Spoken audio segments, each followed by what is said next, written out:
ذرا پڑھ کے دیکھو حیات صحابہ. گویا کہ ہے باغ ارم میں اترنا، گویا کہ ہے باغ ارم میں اترنا، موضوع سخن ہے باتیں صحابہ. نے ہر دور میں تقدیس رسالت کے لیے وقت کی تیز ہواؤں سے بغاوت کی ہے. ہم نے ہر دور میں تقدیس رسالت کے لیے وقت کی تیز ہواؤں سے بغاوت کی ہے.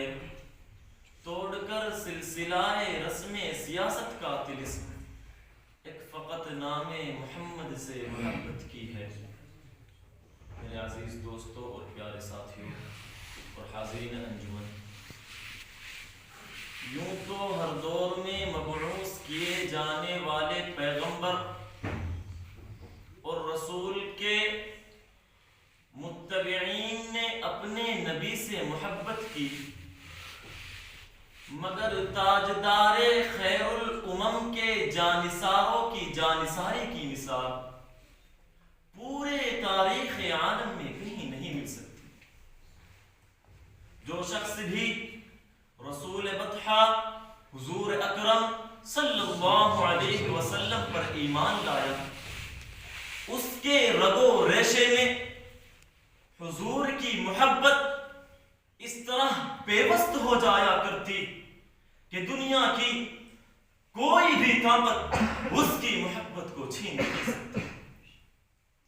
ایک ادنا سے ادنا صحابی پیغمبر جس کی حضور سے کوئی رشتہ داری نہیں، حضور سے کوئی قرابت نہیں، حضور سے کوئی خاندانی تعلق نہیں، لیکن جب ایمان لے آتا اور اپنی زبان سے محمد کی رسالت کا اقرار کر لیتا تو وہ حضور کا اس طرح دیوانہ اور سچا عاشق بن جاتا، حضور سے ایسی محبت ہو جاتی، ایسا نشہ چڑھ جاتا تھا کہ دنیا کی ساری مصیبتیں، سارے قرابت اس کے لیے ہیج ہو جایا کرتے تھے.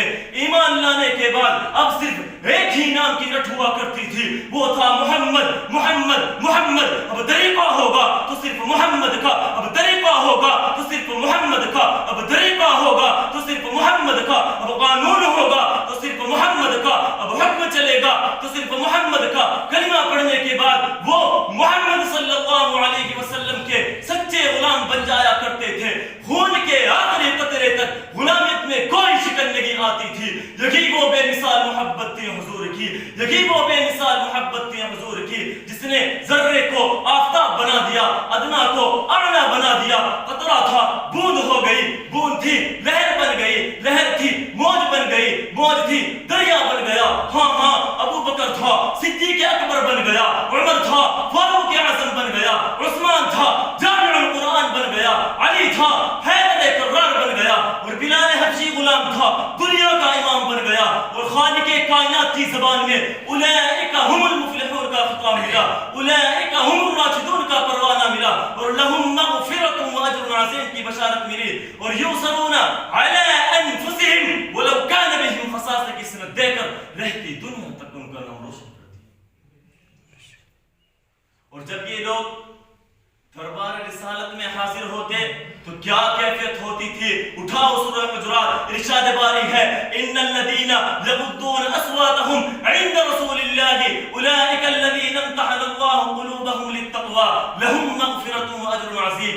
جو لوگ رسول اللہ صلی اللہ علیہ وسلم کے سامنے اپنی آواز کو پست رکھتے ہیں، یہ وہی ہیں جن کے دلوں کا امتحان خدا تعالی نے تقوی میں لے لیا. اور ترمذی شریف کی روایت ہے اذا تكلم النبي صلى الله عليه وسلم اطرق جلساؤه كأنهم على رؤوسهم الطير. یعنی حضور صلی اللہ علیہ وسلم جب کلام کرتے تو تمام صحابہ کرام ادب سے نگاہیں جھکا لیا کرتے، گویا کہ ان کے سروں پر پرندہ بیٹھا ہو.